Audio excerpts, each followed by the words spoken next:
Now, if y'all remember a few months ago, the murderers of Julio Foolio got sentenced. Now, you got the four guys, they got sentenced to life in prison. And you got the girl, Alicia Andrews, she got sentenced to like 15 years. Now, these guys, they drove all the way from Jacksonville, Florida, down to Orlando, Florida, to hunt and stalk this man, Julio Foolio, to end his life. Now, these guys went up there and gave some statements. I don't know if these are like impact statements. Actually, so sorry if I'm saying the wrong thing or what the purpose of these was, because they already got sentenced. But they gave some statements in front of the judge and was just giving like the whole pity patty story and just crying and whining about how they feel in jail, nobody with them. But I mean, what was y'all thinking when y'all drove down there to go do that? Like, that's what come with this territory. Now, you got one of the guys, Davion Murphy. Now, that's a true gangster. I'm going to give him that. Now, that one thing about if you're going to do what you're going to do, you got to stand on principle. Now, we're going to get into Davion Murphy a little bit later because dude was just, he stand on how he feel. You know what I'm saying? He did what he did. But all in all, you also got Sean Gatright, was a dude who, you know what I'm saying, didn't have to be doing none of this at all. Dude's living his best life, traveling to Africa as a kid. He didn't have to be doing none of this. So the judge gave some impact statements as well. Well, not no impact statements. The judge gave some statements as well that was very impactful that really made sense because she let it be known how she felt about it. You know, she gave some pity to some of them, but let's get into the statements that they made. Now, the first thing I want to talk about is this dude, Isaiah. Now, Isaiah, first one that gave up there, he went up there and started crying and whining about how he feel about in jail, that nobody with him no more, and that it's cold in his cell. And you know what I'm saying? Let's check out what he had to say because we're gonna get into this whole thing about why y'all be thinking it's so cool to be gangster out here, man. Like this is what happens when you get into the field. There's no like positive end to this story at all. This is the same thing. These dudes not even 22 years old. I think the oldest dude, Davion, is the oldest one. If that, he probably 25. But bro, just check out what these dudes have to say. It ain't worth it, boy. Like, it ain't worth it. Like, me being a rapper from my city and Fulio being a rapper from our city, it ain't worth it. Like, my mouth getting dry, sorry. Like, the dissing, the beefing, the shooting, like, for what? Like, for what? Like, when you sitting in your cell alone, cold, it's lonely as hell in that bit. Everybody leave you. Like, nobody here for you. Like, the ones that's your ride or die, your girlfriends, whoever you love, the only person there for you is your mother. And maybe, like, one friend, maybe. But it ain't worth it, though, bro. It ain't worth it. I was 21 years old facing the death penalty. I never ever, my only interactions with law enforcement was traffic tickets. Wake up next morning, I'm facing the death penalty. That's how quick life can change. It ain't worth it, bro. That's all, though. And sorry if I was nervous. Sorry. No, it's okay, Mr. Chance. And thank you for saying that. Yes, ma'am. But the dude Isaiah Chance got a point. You know what I'm saying? Like, it's not worth it at all. None of the stuff that these dudes was doing was worth none of the life sentences that they got. All four of them. The rest of their life is gone. For what? But I mean, he's sitting there crying and whining. Like, but you want to be tough. You want to be a gangster. You want to be in the field and do what you got to do. But the judge gave a real crazy statement. Now, the judge said something that really caught me off guard. And I'm watching, I'm like, wait, did she really just say that? Like, she pretty much just like insinuated that, like, all right, Julio Foolio did enough to where it probably makes sense to why they got him gone. You know what I'm saying? Like, they probably had the right to do what they had to do. Well, not the right. They probably had the intuition, not intuition, sorry. I'm just all over the place, my bad. Y'all know how that go. But all I'm trying to say is like they just had the fuel, you know what I'm saying? The rage, the just the want to go and get this man because of what he did. And you know what I'm saying? A lot of times you can't really blame people, especially Davion Murphy, because this dude, I'm saying, stomped down gangster. Look at how he reacted when the judge pretty much was like, you know, that's what comes with it. That when you start to do those type of things and you taunt people and they dead relatives, this will come with it. Like, peep how the dude Davion Murphy reacted. This dude clapped his hands when the judge said that. I don't know if it's getting better or not, but I was stunned. And when I was sitting there listening to the evidence and just the trail of dead bodies, just one young man after the next, just cut down in the prime of their lives. I mean, it's shocking. It is shocking. And I just can't believe that any community, if they're made aware of it, will stand by and put up with that. I mean, it's just tragic.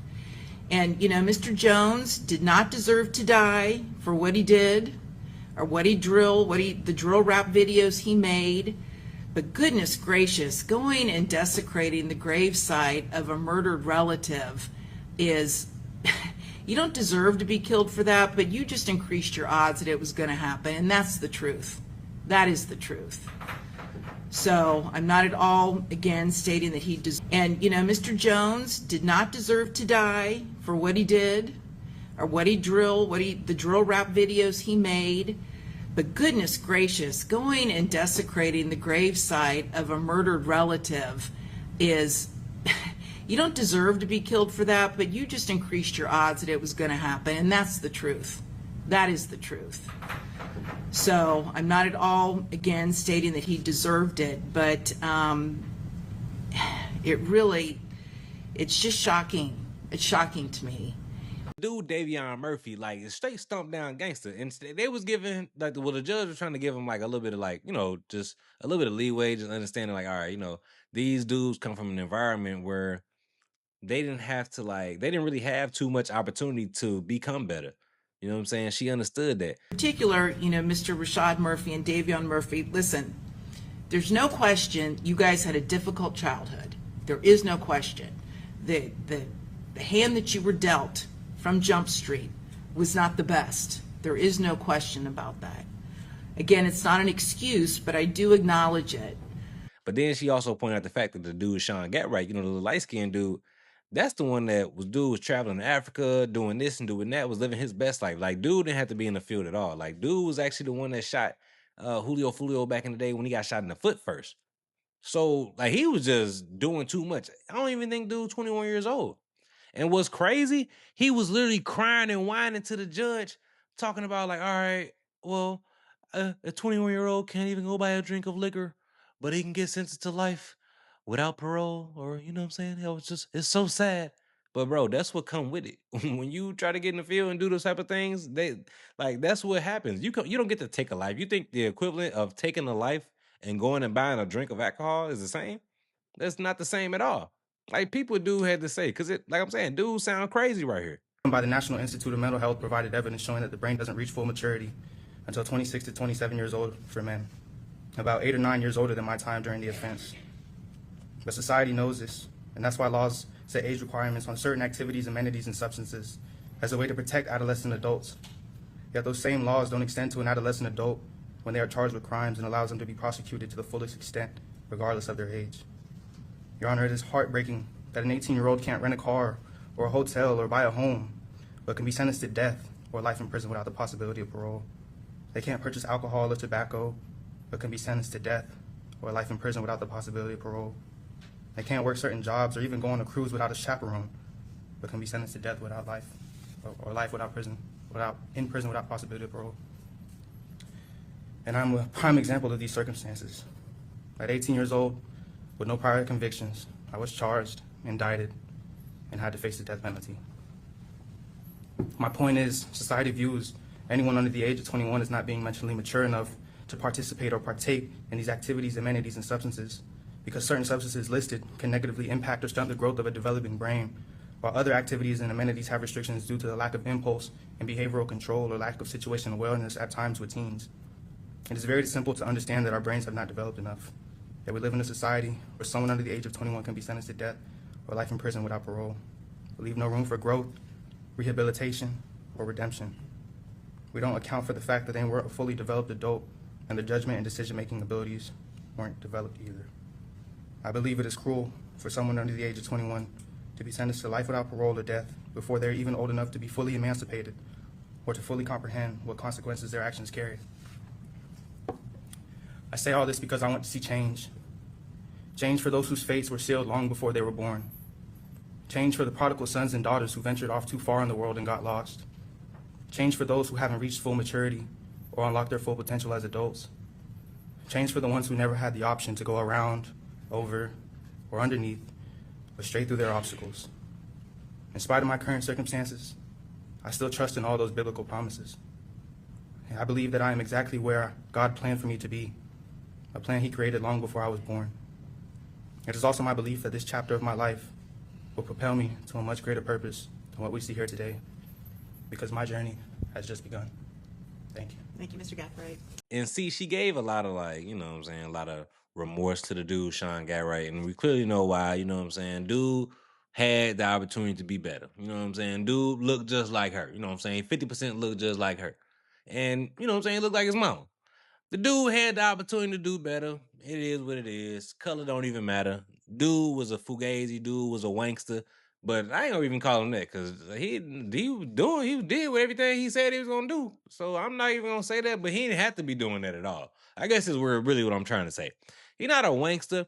He more so just like a Clarence. You know what I'm saying, from 8 Mile. Like, you know what I'm saying, somebody that don't have to be doing that. You with both parents. You went to private school probably or a good school. Both parents at home, you had to be doing none of that. But you chose to be outside in the field because you think that's what's cool, you think that was popular, you think that was the end. And that's what happens. Mr. Chance and Mr. Gathright, you all, unlike the Murphys, you all did have positive role models in your life. Mr. Chance, you had a dad that testified and appeared to be a good role model, and a stepfather that cared about you. And Mr. Gathright, you, as you acknowledged, you had so many opportunities that most people don't have. I mean, you started off, you're the hand that you were dealt, the cards that you were dealt were pretty good. They were pretty darn good. Better than the average person. So it's particularly hard. I am heartbroken for you. I'm heartbroken for your family members. I'm heartbroken for your children. I am. So I do have great sympathy. But you have been convicted, and it was a horrible crime that was committed, and there is a price to be paid, and there's just no way around that. I do find it remarkable, and I hope that you can maintain your positive outlook.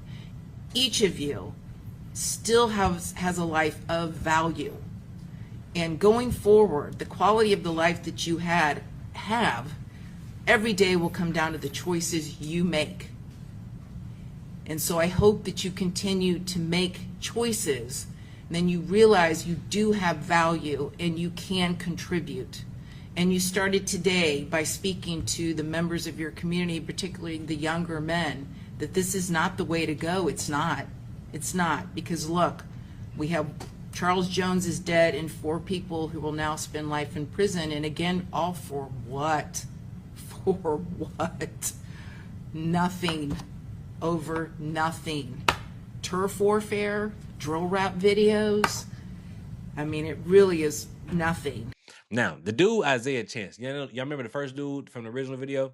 Now, he was not a shooter. Him and his girlfriend, Alicia Andrews, they were not shooters at all. The other 3 dudes, Sean Gatright and the Murphy brothers, those were the shooters. Now, this dude, Sean Gatright, now, not Sean Gatright, the dude, Isaiah Chance, now, he pretty much tried to throw his girl under the bus. Because I don't know if he feel like he didn't pretty much coerce her to be doing this, or why he feel like she was supposed to be sent to life. Well, I guess he don't feel like she was supposed to be sent to life either. Maybe I think he feel like more so he should have been sent to 15 years, not her should be sent to life. But it's like, bro, like, just be happy she going on by her life, because you are the reason she was even involved. It ain't like she no stump down gangster that was just like, bro, go get him. We gotta go get him. Like, she was just so gun ho. And if that was the case, you should have threw her under the bus, because at the end of the day, bro, she threw you under the bus. So, hey, you had your opportunity. And that was why, like, and another thing, that's y'all had y'all cases together. You and them 4, I don't know why I'm talking like I'm talking to that dude. But the dude, Isaiah Chance, had his case with the other 4 defendants. Like, he should have tried to separate it. Alicia had her separated. But at the point where all y'all together, you guilty by association off the rip. It don't matter. You a part of that case. They not finna give them life and then give you 15 and y'all on the same case. That ain't how that's finna go. And y'all, you know what I'm saying? That's not how that's finna go at all. So Judge Cisco, unlike the rest of my co-defendants here, they all are charged with being the alleged shooters and have the same verdicts. However, me, on the other hand, the one who was charged with me for playing the same alleged role as I, gets found not guilty for what I am charged with. Alicia's case didn't contradict the alleged shooters versus the state case. I don't even think it's possible it could have. However, it contradicts mine being the only principal here, because both of our jury's decisions contradict each other. The only nuance is I went to trial with 3 other people who have the same verdict as I, and she didn't. Alicia get found not guilty for my current charge. It wasn't a coincidence. Basically, what I'm saying is, Alicia, the state alleged that we played. Oh, that's getting into like the facts of like the case. Well, that's okay. If I'm hearing you correctly, you are taking issue with the fact that I don't know if she's your current or former girlfriend, but she went to trial. She was convicted of a manslaughter and got 15 years, and now you're here facing life. And that, I would assume, that seems unjust to you. Is that correct? That's highly unjust. I seen Susie Lopez on the news this morning, and she was saying that justice has been served. Absolutely, if you see it from that perspective. But everything that's a perspective is based off perception. So if you say that's justice, okay, but when you look at, if you put me and Alicia up on like side by side, that's unjust. Like, it's injustice. Like, it doesn't make sense. Like, it's contrary to my verdict. Like, her jury made their decision. Our jury made their decision, but it contradicts like both of our verdicts. The only difference is, like, I went to trial with my co-defendants and she went to trial by herself. So I feel like personally, I got guilt more so by association than like participation. That's all I really wanted to say, Judge. Sorry, because this is way more harder than I anticipated. But that's all, though. Thank you. Sure, sure. And you probably know when Miss Andrews went to trial, she basically pinned it all on you. Absolutely. Yeah, I know. She pinned it all on you, bruh. Absolutely. You know that. So what do you mean? That's why she got 15 years. I don't know, man. I think that's just a prime example where y'all gotta understand it's not worth it at all. Listen, I know my audience is pretty much like an older crowd. None of my audience is probably too young. I don't even got too many young people that's even gonna see this. Hopefully, y'all just watch this right now and just influence, you know what I'm saying, your kids, your grandkids, whoever that you know that's young, that's probably doing things that's a little bit too wild. Like, give them a chance to just look into the Julio Foolio case, like of a just a incident where just idiotics, just people doing just stupid things. As far as you got people going and pissing on people's grave sites. I'm trying not to curse, but people just, you know what I'm saying, peeing on people's grave sites, shooting music videos, disrespecting dead ones, back and forth. And then you got, you know what I'm saying, you got loss on both sides. You got Julio Foolio lost his life. And then you got 4 men that just lost their life forever. They in jail for the rest of their life. Lisa Andrews finna be in jail for 15 years. She might get out like 40 something, and y'all know how they go. But I don't know, man. Y'all gotta let me know what y'all think down in the comments down below. What do y'all feel about this situation? Do y'all feel like this like justice was served at the end of the day? Because I mean, yeah, somebody lost their life, but then nothing was resolved. Nothing really like. It's just a sad story. Yes, just, you know what I'm saying. Let me slow down. Justice was served at the end of the day. A life was lost. 4 people got sentenced to life. They got exactly what they deserved. They got exactly what they deserved. Let me get that correct. But what I'm trying to say is it's a constant cycle, y'all. It's just a constant cycle that we start to notice, especially in the hip hop culture. Is you got the diss songs, you got the back and forths, and we got numerous rappers that just keep losing their lives to gun violence, to overdosing on drugs. It's just something got to change in the culture. Y'all gotta let me know what y'all think down in the comment section down below. Listen, we almost at 5,000 subscribers, y'all. I really appreciate y'all watching. If you watch right now, go ahead, tap into these other videos that I'm gonna have right here above for y'all. Also, go ahead, smash the subscribe button for your boy. I'm gonna catch y'all in the next episode. Peace. And we out.